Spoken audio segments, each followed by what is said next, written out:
You're listening to the 37th edition of the Bitachon podcast, and today is a beautiful day here in Beit Shemesh.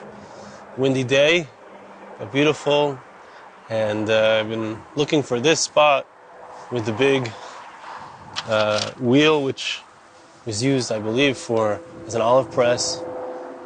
And previously we spoke about the different ways that a person tries to accomplish things, tries to provide for his family, of course.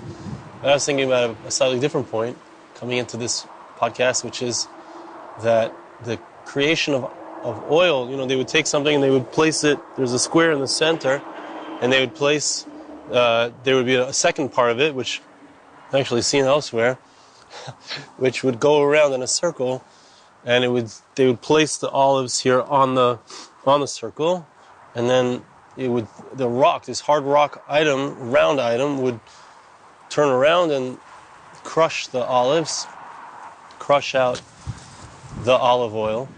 And there's a circle here. I don't know if this is created by rain, but it could be that the oil would collect in the circle here. I don't know exactly how it works. But the idea is, I think it's a mashal for working on Bitachon, working on our relationship with Hashem. Sometimes you got to get crushed, but more so, each small olive is like another challenge or middos that we want to work on. Whatever it is, it takes time, it takes effort, one by one, day by day. We go on through our lives, we continue, and we squeeze out that oil. The oil, we all know, we just came out of Hanukkah. The oil represents the light of Torah. It represents the purity, the pure olive oil. It's one of the Shivas Haminim. And so, working on Bitachon, so many opportunities, so many challenges that come up, so many olives to be pressed in our lives. And each time that we have these opportunities, each time that we have these challenges, we're moving forward. We're creating more olive oil, that olive oil of our soul. Ner, mitzvah of Torah, or the mitzvahs are a ner, a candle, or a ner is really this, think of the clay cheres, the earthenware vessel that has a wick stuck into it and there's oil inside of it. And that's the ner, the Torah, or, and the light that shines of the oil that we produce and the challenges that we overcome. That's the reason why we're here. And just want to apologize. I'm right near the road. The road is very close to me. I wanted you guys to see this particular location. And you might hear some cars in the background, but it comes with the territory. Okay, so I'd like to begin again from the beginning of the 12th chapter of Madrigas Adam, which is the last chapter. And Vayar ki lo yocholoi, Pasuk says, talking about the battle of Yaakov Avinu with the angel. He saw that he couldn't win, meaning the angel saw that he couldn't succeed against Yaakov Avinu, against Jacob. So he slammed him on his side in the joint of his thigh in their battle. The Zohar says a famous thing, that the angel was able to strike him in the place which supports the Torah. Yaakov Avinu, he's the Torah, he's the Ishtam, Yoshev Oilim. The support is that which holds it up, is the leg. He was able to strike him in the support of the Torah. The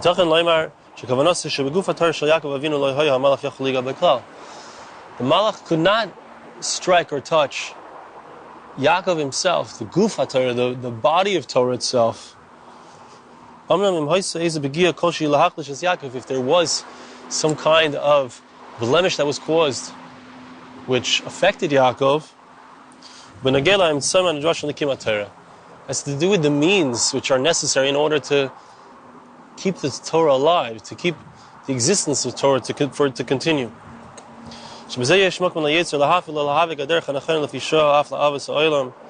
That there's power there, the Yetzer Hara.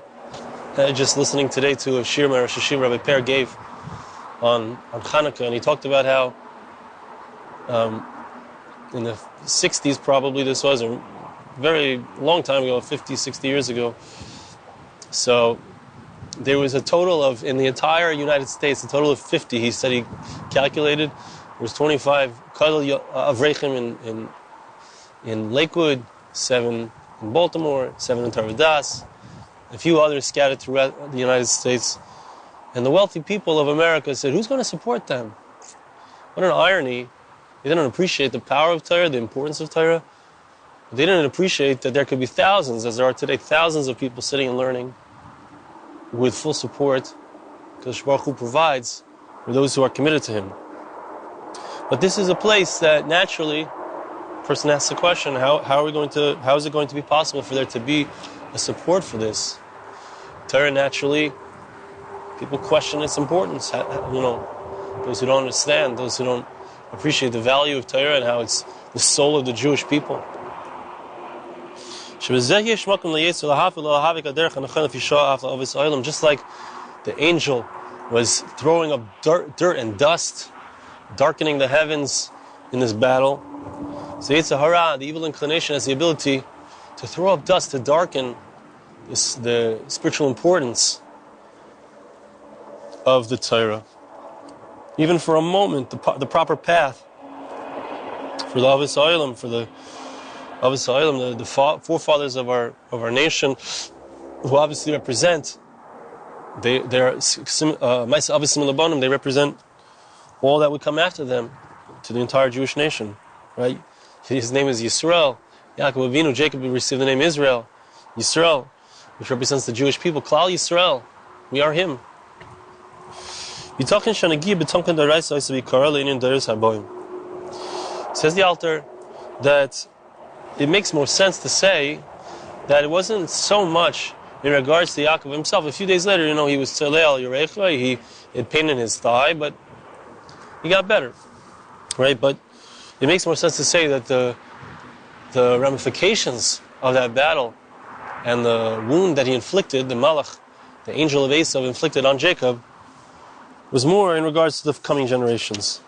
As we said, that which occurs to the forefathers is a sign for what will occur to his children. In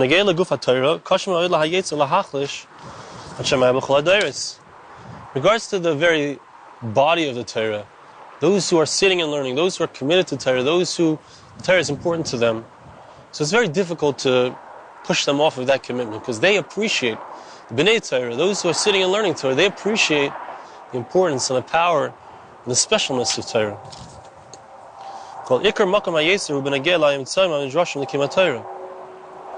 The main place of the Yetzer Hara, where does he have a foothold? Where does the evil inclination have a foothold? It's in regards to the means that are necessary in order for the Torah to continue, for the person to be able to continue to study Torah, to be able to continue to learn. And this is the thicket that surrounds a person. I don't know if you can really see completely, but when you're in a wooded area, when you're in a place like this, so there's a thicket, it's easy to get caught up and stuck and trip and fall. There are so many questions that hound a person. How am I going to survive? How am I going to live? How am I going to pay my bills? And all the worries that come. Even those people who are interested in striving for higher levels of spirituality, or interested in getting to a state of spiritual shleimus, spiritual attainment, spiritual greatness, true spiritual greatness. The Yetzer Hara, the evil inclination, darkens the path for them with all kinds of calculations. And it confuses them with worries about tomorrow. How am I going to pay my bills tomorrow? How am I going to survive? I have what I need today, perhaps. Maybe I don't even have what I need today. The Yetzer Hara says, how are you going to even learn tomorrow? If you don't have bread to eat, if you can't provide for your family, how are you going to survive? So the Yetzer Hara puts this idea, this question in a person's head. It's a legitimate question. How am I going to survive spiritually, physically? So this is the place that the Yetzer Hara, the evil inclination, found for all generations to be able to weaken the person who's a ben Torah, someone who appreciates the importance of Torah, who wants to live his life committed to learning Torah. He doesn't have, a person who sits and learns. So today, Baruch Hashem, we live in a matzah that's very different than 100 years ago when he wrote this. But even today, there's not the general populace does not appreciate, doesn't support the importance of learning of those who are sitting and studying their entire lives. They don't support us in our physical or spiritual endeavors. A person who wants to be completely committed to Torah, a person who wants to live without any compromises in his Torah learning, it's not something that the general Jewish population appreciates. Having an extreme view, having an extreme way of living, being committed to the Torah in an extreme fashion, is not something that people readily accept. It's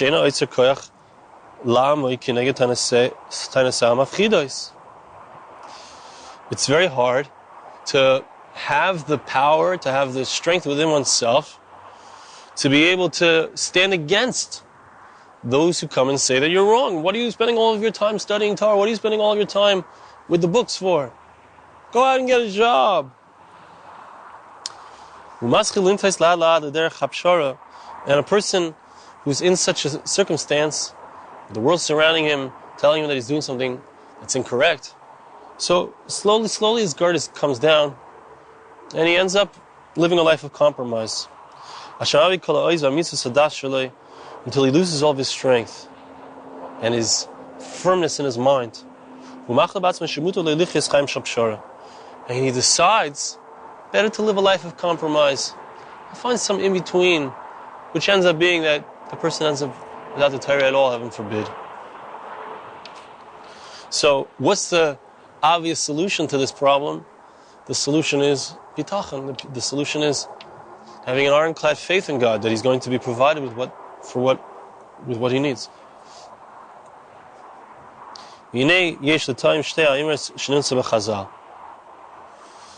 We can line up two statements that our sages said.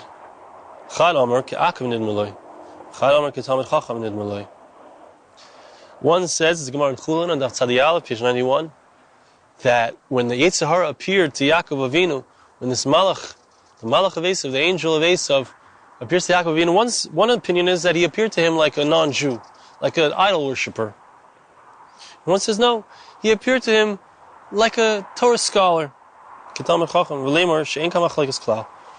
we can say that there's not really a difference of opinion here at all. When it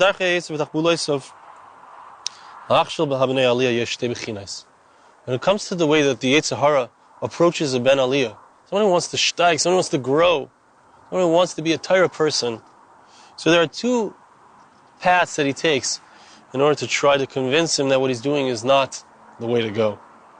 The first is that he comes to him as an idol worshiper. Comes to him with a secular approach to life. You have to put in your efforts. You have to do something. You have to make a parnasa. You can't just sit around and do nothing. You have to put in you have to do it yourself. The second one is that he comes to him as a Torah scholar. He comes to him with the Pesach Kasha. It's a very important principle that the Alter of Novardok uses often in the Sefer. The Pesach Kasha means not a Pesach as in the holiday. Petach with a taf in the middle. A Pesach Kasha is a kosher way out. A kosher excuse in many different kinds of calculations. Really, says the Yetzer Hara, really, the Torah will also agree that you have to compromise. You have to, look, people need to accept you. You have to You have to be amongst the people. You can't be someone who does something so extreme that people reject you. But and when it comes to the path of Bitachon, which means unstinting faith, unstinting knowledge and awareness, assuredness that God will take care of me. So the Yetzer Hara comes with all of his battle wear. He comes with his knives and his guns and his machetes. He's got all of the explanations. Look, our sages say it's good to learn Torah alongside earning a parnasa. You have to earn a livelihood. The Mishnah says in Avis that if you just learn, you don't also work, you're going to end up, it's going to be nullified. The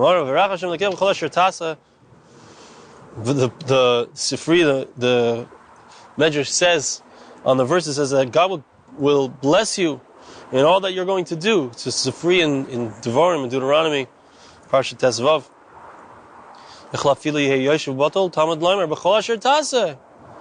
The verse says you got to do something. If you want God to bless you, if you want blessings to come upon you, you got to do something. You can't sit around and learn. That's what Yetzer Hara says. That's what the people around a person often say. And also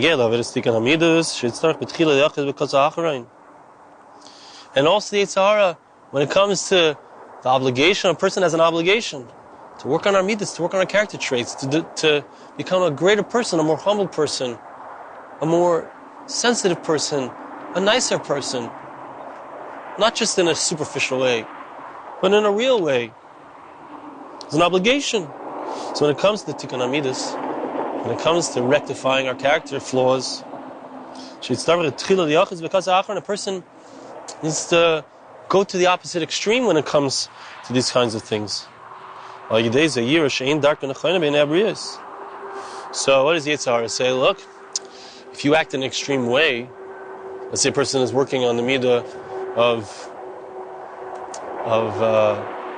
chesed, of doing kindness.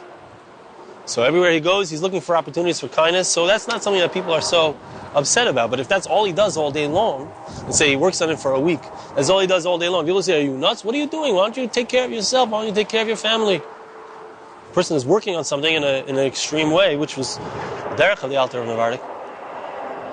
People say, you have to be a normal person. Right? He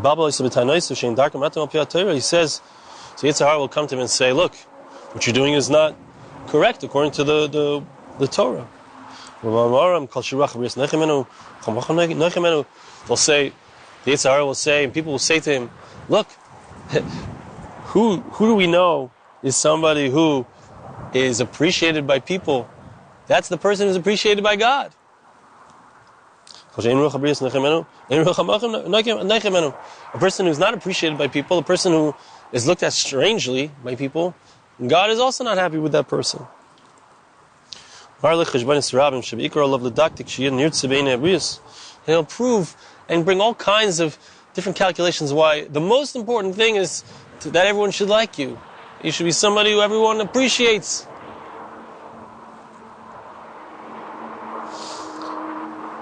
Why? I'll tell you why. Because this is an obligation. You're a ben Torah. You have to. People look at you and you represent God. You want to sanctify God's name. You can't do it if you're acting in weird ways. And this is true, by the way. But a person sometimes has to be extreme. A person, especially in Bitachon, a person has to be extreme. And the Yetzer Hara will say, look, our sages tell us, if a Torah scholar has a stain on his garments, so he's liable for the death penalty. You see that you're obligated, because of Kiddush Hashem, sanctifying God's name. Everyone should like you. You should do things that people appreciate, not things that people don't appreciate. So that's the tamchin, right? That's where the malach of Esav, the angel, slapped him in his side, so that if we want to be a true Ben Aliyah, we want to be somebody who's truly growing in our spirituality, growing in our Bitachon and our faith in God, growing in our working on our middos, which requires a certain being a certain to a certain extent extreme. So Yetzer Hara has all of his reasons why we shouldn't do this. Says the Alter of Novardok, if a person is truly looking for the honest path, the true path,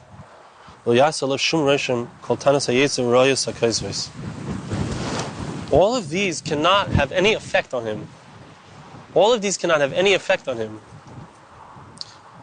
All of these false proofs. A person should say in his heart, should say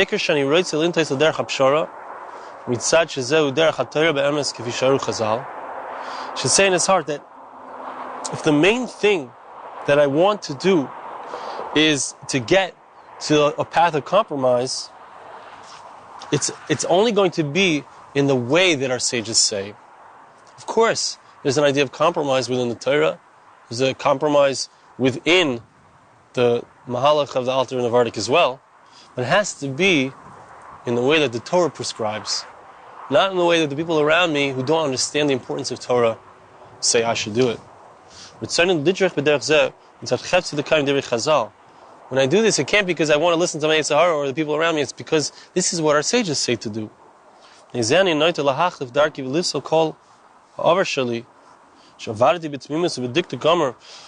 this, I'm going to throw away my past.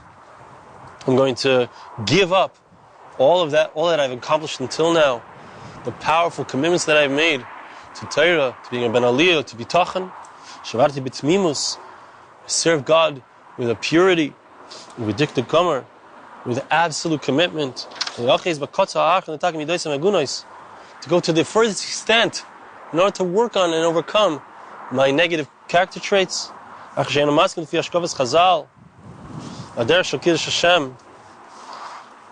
So, this is how a person is going to think about things.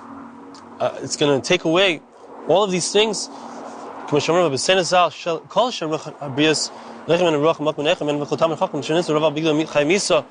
going to take away all of the spirituality that I've gained and all of my commitment to God? Who even says that I am a Torah scholar? If I think I am a Torah scholar,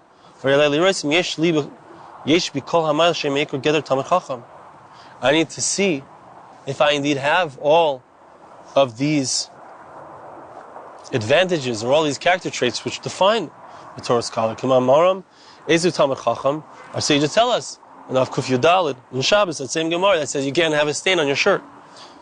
Who is considered a Talmid Chacham? It's a person who is able to respond. They know everything. They know all of Shas. They know down to the most, perhaps least learned Maseches Kala, it's called.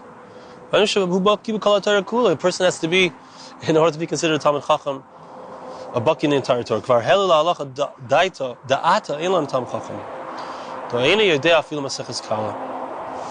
And we already find that it's brought down the halacha. The Shach says in Yeridea, brings here, that there's no such thing as a Talmid Chacham today, because we don't know. The ordinary person, maybe there's Gedalim who qualify for a Talmid Chacham, Chaim Kanievsky, but the average Ben Torah today does not qualify for this issue to the point where I have to be concerned if there's a stain on my shirt. And when it comes to this statement that we have to be accepted and loved by everybody, so the response of a Ben Torah needs to be that it's better to be considered, our sages say, it's a mission in Adius, Perkei, Mishnah Vav. It's better to be considered a fool in the eyes of people all of a person's life than to be considered wicked in the eyes of Hashem for one moment. So don't prove anything from the fact that people have to like me. I can't act in an extreme way when it's called for, in order to do what's right, in order to work on my middos, in order to have bitachon. A person needs to strengthen himself against all of these kinds of tainus. Also,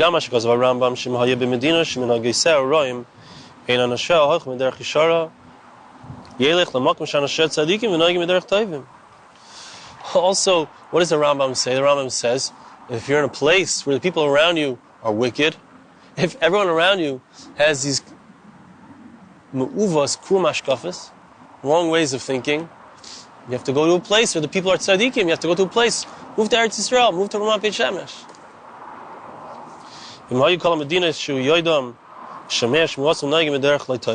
And if the entire world is acting in a way which is inappropriate, which is wrong, which is wicked, sit by yourself. Go live by yourself. Alter of Novardok did this for a year and a half. He locked himself in a room. They would pass some food through a hole in the door. Of course, this was an extreme action, and he came out. He didn't continue it. But there's an idea that a person sometimes needs to be alone. That's what we're doing here, out here in the fields, out here in the forest, in the places of his middos. Like it says in the Rambam, Hilchos Deis Halacha Aleph, Perek Vav.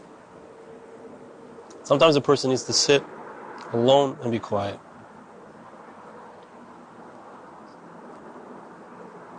Okay, so we got here from the altar. I know this has gone a little bit longer than I usually do this podcast, but what we get here from the altar is a very powerful concept, which is the importance of sticking to our guns. We're working on Bitachon, being a Bal Bitachon. It means doing things that sometimes people around us will say to us, you're crazy. Working on middos, being a Ben Torah, being a Ben Aliyah, being somebody who wants to rise in the service of God. That's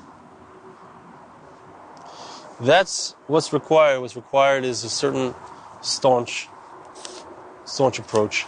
And I want to just finish off with one more story. I shared with you the story of Rav Taparovich last time, which was one story that I heard from his son-in-law. And I want to share with you a second story, just marking off where we stopped over here.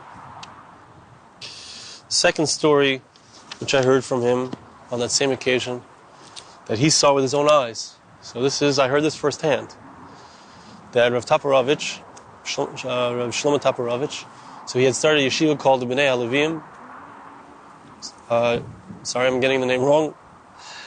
Yeshivas, I lost the name. It's the Levim in Haifa, and it was his responsibility to get the money, for the yeshiva. A certain amount of money you had to pay each month, first of the month, to the rebbeim, to the rabbis, to those who were there. And came the first of the month, and the Rav who was telling the story, I believe his name was Rabbi Frankel, came into his father-in-law's house, and he saw he was sitting and learning. He was very calm. And he said to him, do you have the money that you need? No, I don't have the money that I need yet. You worried? No, I'm not worried. It was just a few hours until it was payday time to pay the money. So he said to him, how much money do you need? He went through it. He made a whole cheshbon of the amount. It was a sizable sum. Make up a number. In those times, this is probably a story this is when this Rav, who was definitely in his 70s, he was a newlywed, so it was 50 years ago, 1970s. And I'm not worried. No, he was a real Novardoker. He worked on Bitachon, like we saw in the story of last week with the bread and the butter and the cocoa. And he said, I'm not worried. Within a short amount of time, there was a knock on the door, and they opened the door, and the man was standing there. And he had an envelope, and he said to the Rav, I would like you to watch this money for me. Gave it to him as a pikadon. Now the halacha is that with a pikadon is money that's being given to watch. It's permitted for the Shomer Bitachon, the person who's watching that money, is allowed to use it as long as he returns by the appointed day, which is usually 30 days, full amount. It's permitted to borrow that money. So the man gave him the money, and he placed it. The man left, and Rav Taparovich opens up the envelope and he counts out the money. Obviously, he needs to know how much he needs to return to him. He counts it out, and it's the exact amount down to the shekel that he needed that day for the paychecks. And this Rav Frankel, who watched this Maisa, was telling me the story, he was there. He said he had such a calmness about him. He was so calm. It's an amazing thing that we see. This is a real Novardoker. He had practiced this. He had worked on this. But it's an amazing thing that it's possible within Bitachon to get a calmness, to know that it's going to be fine. You're going to have everything that you need. Kadosh Baruch Hu has provided for you. Hashem provides for you. Hashem will provide for you. You'll always have everything you need. And it doesn't have to be in a grabby way. It doesn't have to be in a way that's me doing it. It could be I do something. It could be even that I don't do anything. It could be HaKadosh Baruch Hu will send it to me without any efforts on my part, as we see in this story with Rav Taparovich. So, that's the idea for today. I thank you for joining me again, and we'll see you again next time.